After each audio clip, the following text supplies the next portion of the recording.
Hulumende welive laKaNgwane sewufise lesilo semhlaba iNgwenyama iNkosi Mswati wesithathu iNdlovukazi Mhlekazi kanye naso sonke sive seMaswati Khisimusi lomuhle nalophephile. Lo mlayeto wendluliswe nguNdunankulu Dr Barnabas Sibusiso Dlamini angakahambi. Kulamalanga sive seMaswati sibuthene esigodlweni elitsitsini emthandazweni omkhulu walolive wekubonga umdali ngeminyaka wa-2016. Kanti-ke njengoba sekusele emalanga lasithupha ukuthi kufike umkhosi waKhisimusi, uhulumende sewufisile iNgwenyama iNkosi Mswati wesithathu iNdlovukazi Mhlekazi kanye nesive sonke seMaswati Khisimusi lomuhle. Lo mlayeto wethulwe nguNdunankulu Dr Sibusiso Barnabas Dlamini esikhumulweni seTindiza esikhuphe.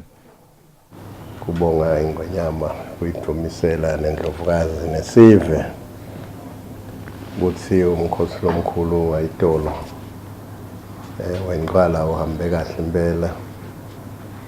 Kude imbiko lemibi lesitholile lokusho ukuthi imithandazo yelive ivele yaphenduleka.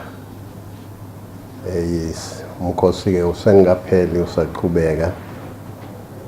Ngakho-ke kuyadzinga vele ukuthi sive sihlala siphephile nemakhaya esive njengoba umbutho wetekuvikela ulinga kusihatisa lokuthi sitawuphepha njani la emakhaya, sitawuphepha njani emgwaqweni, sitawuphepha njani konke lesikwendawo. Sesethemba-ke ukuthi njengoba naku siqale kahle, umsebenzi usaqhubeka kahle, nekuphepha kwelive kutawuqhubeka kahle.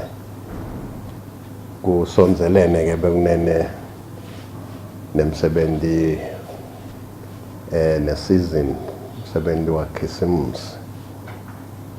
Uhulumende wembube ufisela yona imbube emhlaba kanye neNdlovukazi bantu abenkosi bobabetkhulu nesive sonke ukuthi usaqhubeka lo mkhosi wenqwala. Sive simudle kahle naye Khisimusi njengoba sesisonzela ekupheleni kweminyaka. Kuba sifiso sahulumende wembube bekunene ukuthi live lihlale liphephile lijabulile kubede lokuthikametako. Kungako-ke sifisela onemakhosi elive ukuthi nabo bekunene bamdle kahle Khisimusi njengoba sifisela onke eMaswati ukuthi lo Khisimusi ube muhle. Etinzabeni teSwazi TV ngiLinton Gule ngiseKing Mswati the 3rd International Airport.